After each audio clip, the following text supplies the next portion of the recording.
I don't think there's another person in America that's going to run into this problem. So diagnosing it was a nightmare. And it ran good for about 30 seconds, and then it sounded like something fell right in the intake. So don't do this. Don't do this.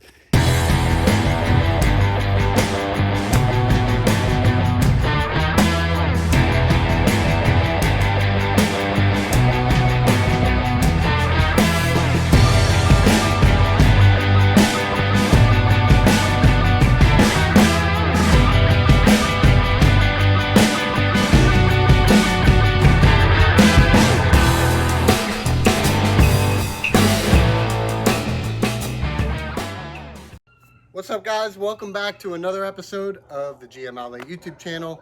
I said I wasn't going to do it, but I'm going to have to do it. I need to address the massive oil leak on the 07 Suburban, and we got Nick helping. Say what's up, Nick. Yeah, that's what we're going to be working on today. I did have a chance yesterday to spec the rear main seal, which I haven't done yet. I just chalked it up to it being the rear main seal. You know, it's got 421,000 miles on it now, and it's leaking oil horribly. This is basically every single day over here, and I needed to address it. So I was kind of worried about having to pull the motor and deal with all that, and thank God I pulled the inspection plate on the 4L60, and it's dry as a bone in there. So great news. I guess what other possibility could be leaking is the valley plate, which I have a DOD delete valley plate in the garage that we're going to install today. Could be the oil pressure sending switch as well, which is all on the same plate. So today I'm going to clean up under here. I'm going to show you guys what kind of mess is under there. I'm going to clean that up first, and then we're going to take this off of the ramps and start tackling the valley plate. Let's get to work. See, I don't know if you can see from there, but it's already leaking right here pretty bad. That transfer case is disgusting. Everything is disgusting under here. This is the fun part. This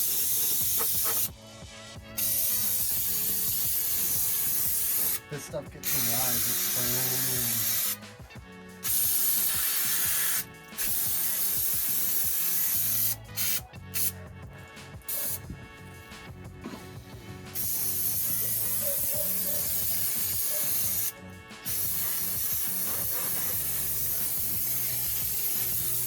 It's in a bath.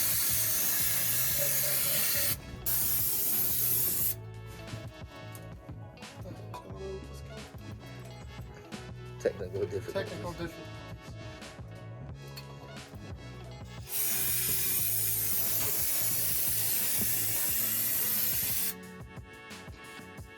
They're leaking a lot. Oh yeah.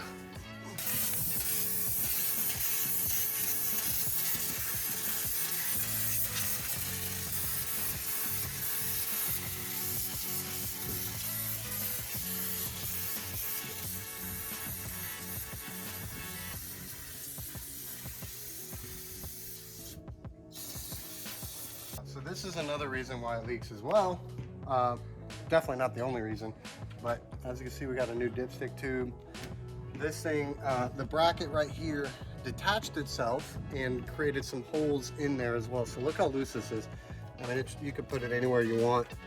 And I got some tape on it just to kind of temporarily stop oil from going all over the top of the motor when I'm at a higher RPM. So we're going to be replacing the dipstick tube, which is actually a really easy job once you've done it before. The first time is kind of a pain in the ass, and you need two people because you've got to be able to see where it's going when you put it down and get it in the block. But once it's in, it bolts to the head. It's super, super easy. And this is a common problem. This is a super common problem because it's only tack welded, and vibrations, if you got a bad engine mount like I do on that side, it will break it. So we're gonna replace that today along with the valley plate. So first step, we gotta take this negative terminal cable off. All right, freaking 10 mil, can't lose that. Gotta get the intake off, and then we gotta take off my motor mount, you know.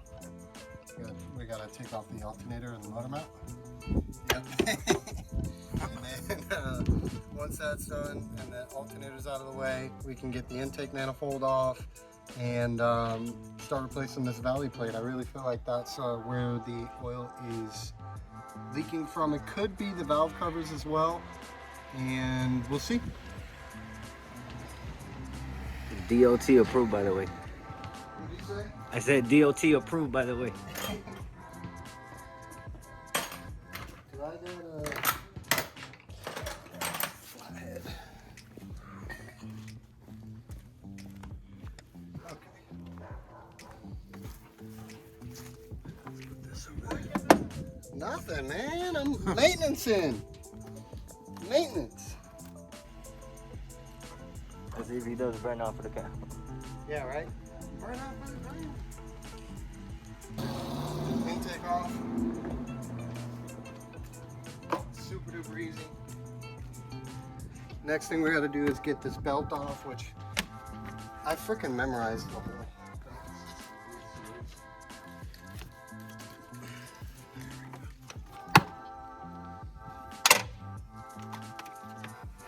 I should take off, which I will. My AC doesn't work. The AC compressor is bad. So while I'm having that belt off, I'm going to take off the AC belt because it don't work anyways. So I might as well just take it off. Less resistance, better fuel economy. And the AC belt is behind the serpentine belt. So it's something you got to do secondary to the serpentine belt. Yeah. AC compressor I'll probably handle at the I don't know, springtime. What's this? I got a cap of something. So next thing we got to do is get this alternator off real quick, which is going to be a 10 mil back here and two 15 mils. Holding it on, and then I can take off my motor mount. So let's get that off real quick. I always lose this bolt.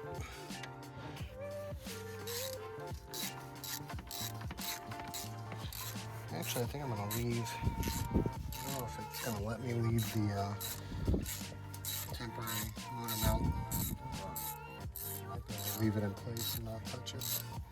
Fork. You know why they call this a tuning fork? I have no idea.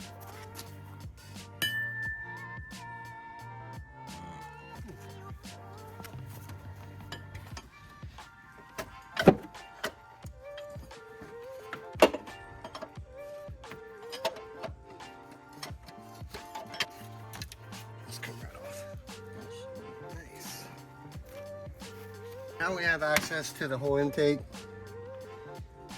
With these injector plugs, they usually have a safety lever here that you're going to pull off, and then most guys want to squeeze it and then pull, but you actually squeeze it, push, and then pull, and it allows it to come right off. I see people complain about it a lot, understandably, because I did too when I was dealing with it myself. So this whole side's clear. We're going to go on this side now. And I have already disconnected the evap solenoid right here. This typically has a clip on it that you just push up and pull back. Has an electrical plug that I just disconnected as well. And this is gonna come off with the intake. Well, that's your vacuum line for the brakes. And then we're gonna pull these safety clips and pull these injectors.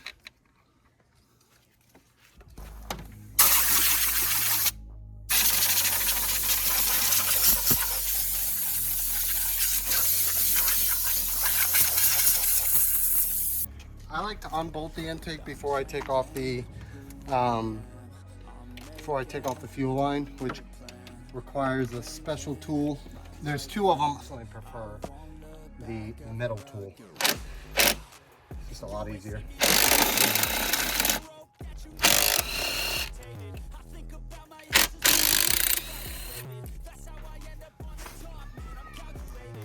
You guys, this is your fuel disconnect. It usually comes with a pack of two, one for a little bit bigger. This is a little bit smaller side, and I believe we're going to use this bigger one of the two. But you basically just want to get this back side up into the pinching fingers of the lock. You want to slide it forward, push that back, and that will knock it right off. And of course, you're gonna have fuel going everywhere, which is not a big deal. There's that plastic piece. Out of here.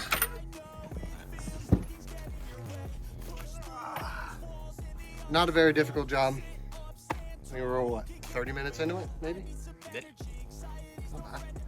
So here's my suspicion, is that we are leaking oil like crazy back here, and that's exactly what it looks like that is going on. I see a ton of oil, especially from this valve cover right here.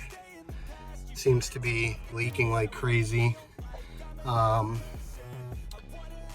so that could definitely be a big part of it. I'm going to try to clean this up as best as possible real quick, and then we are going to replace this valley cover, oil pressure center switch. But I'm going to put a O-ring on that when I do that, and yeah, we're going to get this off and cleaned up.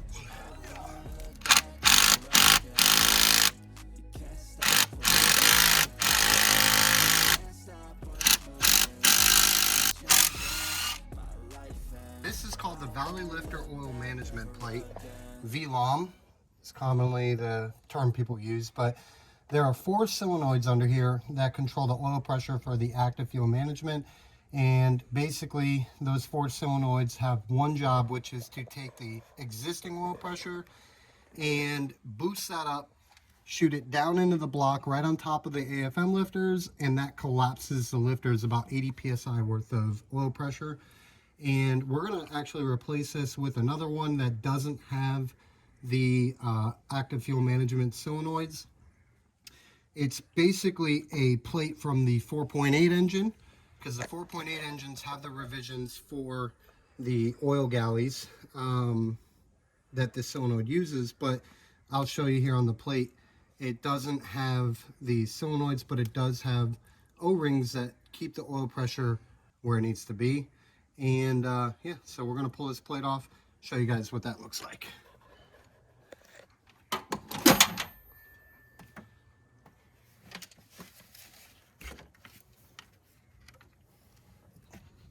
There we are. So this is the Valley Lifter Oil Management Plate. Pretty neat. You got 4 solenoids there that basically shoot oil pressure down into those little holes right there and allow 80 psi worth of oil pressure to hit those lifters and collapse them. So looks pretty decent in there, not bad. Looks fairly clean. Very cool. So you guys, this is the new plate that we're going to be swapping over to. Now, the only reason I'm able to do this is because the computer has been tuned on this truck, as I mentioned in prior videos. The active fuel management has been turned off, so it's not looking for this connector here, which controls the solenoids. It's as if it doesn't exist.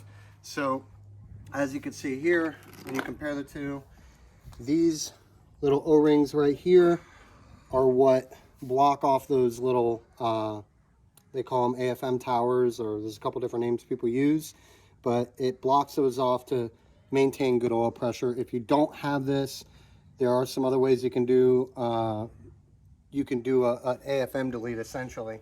And one of those things, there's little plugs that you can tap in, or you can rivet them. I've even seen people like thread it and put bolts in it, you know, so there's a couple different ways. This is the easiest way because this is a factory GM part. It's just a 4.8 LY2 or L20 engine valley plate. So it's kind of neat. You can order a GM part and get a factory DOD delete essentially. The lifters are still in there. They do a great job. They haven't caused me any issues, so I'm not worried about it. I do need to swap over the oil pressure sender switch there, and we're going to go ahead and get that bolted on. So, all right, you guys, so this is going to go right back where the other one came off.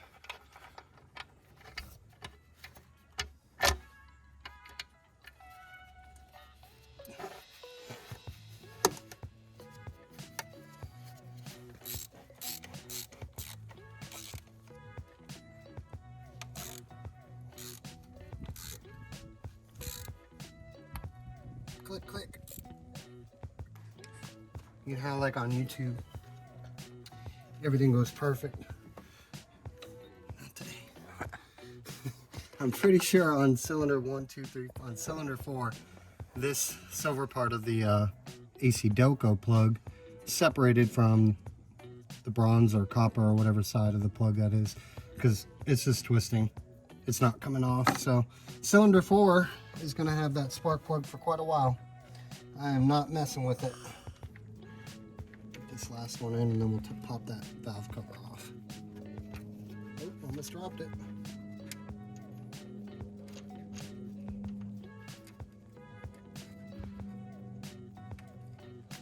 There we go.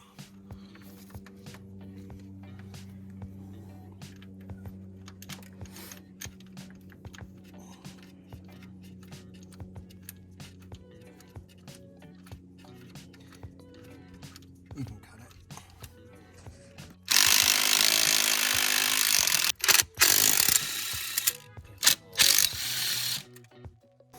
I can already tell this gasket was bad, but getting it pulled off like this, you can really tell because it just came right off.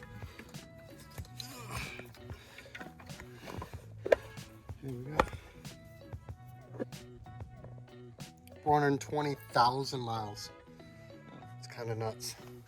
We had a little bit of a setback, like I was saying earlier. Things on YouTube don't always go perfect. This heater hose connection up here broke, which really sucks. I mean, we breathed on it and it broke, like, and that's been replaced before. It's fairly new, so kind of unfortunate, but we're gonna put these coils back, and start putting everything back together. Got the new spark plugs in, which also didn't go well. Yeah, but that's how things go sometimes, so it is what it is. And we're gonna get this on there.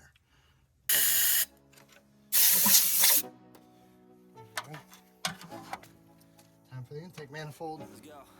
Yeah, this is kind of the crappy part of doing this job. But once it's in there, it's no big deal.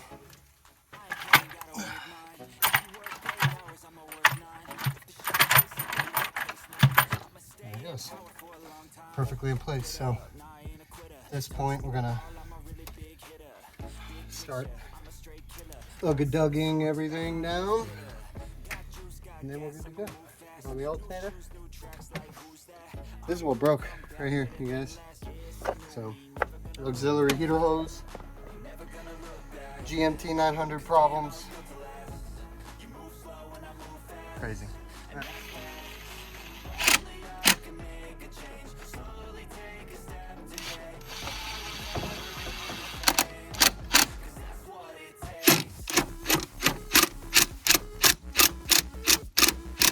I mean, that went back in what, 10 minutes? Like, isn't that crazy? So all this is already done.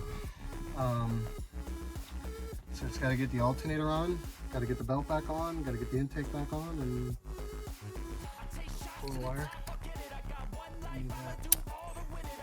There's a little trick that I do to get the alternator back on. Is these right here are little sliders.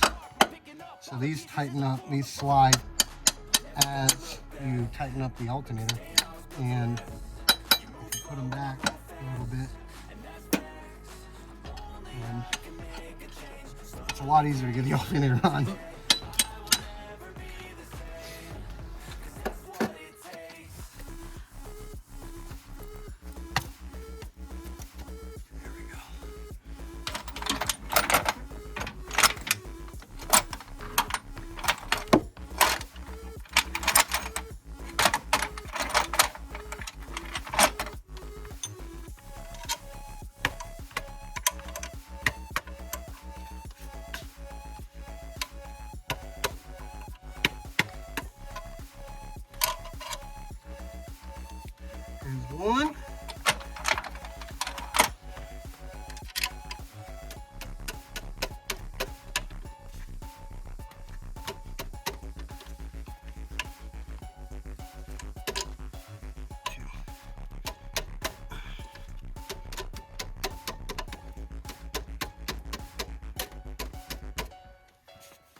fill her up with some coolant.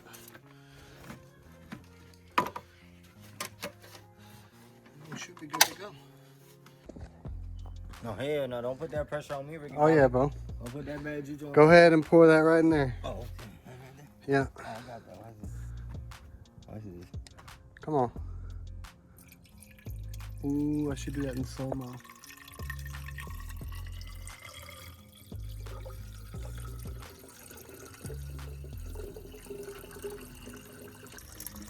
Okay. That should be good. Oh, spill. Everything's back together. I'm gonna let the fuel pump prime because there's obviously no fuel on the fuel rails. It's gonna sound a little funky when it starts, but hopefully nothing's on the intake.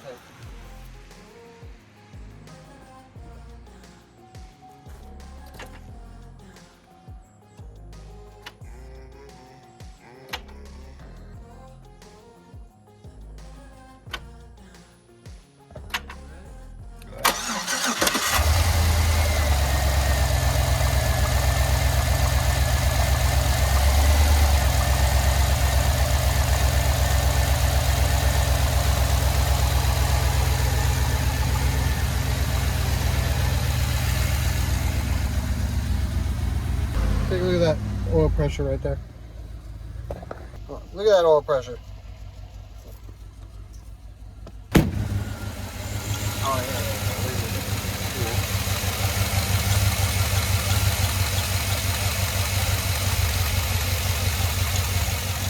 Yeah, we got some coolant. So things got a little wet.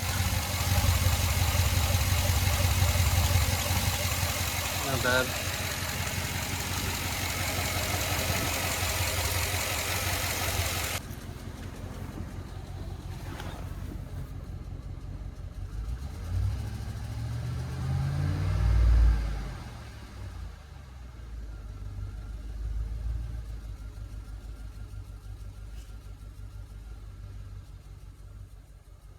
It is the next day, and man, what a freaking nightmare. So I came across an issue I didn't even know existed, and it gave me so much anxiety I didn't film it because as soon as I cut this thing on, I heard some really bad noises, and of course I instantly thought of, man, something fell in my motor, because that's exactly what it sounded like. Now, just to recap, this LC9 motor is an AFM motor. Although the computer is deleted with active fuel management, it's deleted, doesn't work, doesn't exist in the computer, the active fuel management lifters are still in. So what that means is, as long as it runs in V8 mode, there's no issues. This turned out to be a humongous problem, and not typically, and not for the typical reasons you would probably think, meaning, hey, you're getting rid of the Valley Lifter oil management system, or the Valley Lifter oil management plate, and you're just putting on a DOD delete plate or a 4.8 plate. Can't do that. Well, it's turned off in the computer, so electronically wise, it's not going to be looking for the solenoids, so no big deal electronically wise. The problem that I have is this 421,000 mile motor has really good oil pressure still, and that's due to the O-ring that I've done and a couple other things. But when I put this DOD delete plate on it, my oil pressure was at 60 psi, and it ran good for about 30 seconds, and then it sounded like something fell right in the intake. So don't do this. Don't do this. If you have good oil pressure, this can really mess it up. So what happened is very crazy. I had enough oil pressure naturally with this plate individually sealing off the oil galleys, right, that it started collapsing lifters on its own, doing the VLOM's job naturally. So I had 60 pounds, maybe a little bit more, because, you know, these things aren't so accurate, but I had enough oil pressure to start collapsing the lifters, which is how they work.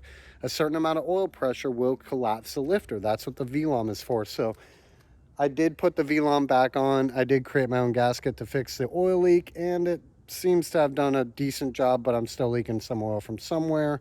So that's a job for another day. But good news is she runs like a top, thank God. I got a 2,000-mile road trip I'm leaving for tomorrow, and I'm going to take you guys with me, so stay tuned for that. If you guys aren't subscribed to the channel, please subscribe. It really helps me out. I'm getting so close to 1,000 subscribers, which is a huge milestone for me. I really appreciate you guys hitting that button. Hit the like button. Leave a comment. Let me know what you guys think about this issue. I don't think there's another person in America that's going to run into this problem, so diagnosing it was a nightmare and trying to figure out. I actually bought a borescope to look for something in my motor, and obviously couldn't find anything. So please hit that like button. Leave me a comment. I always try to respond to them, and I really appreciate you guys watching. Have a good one.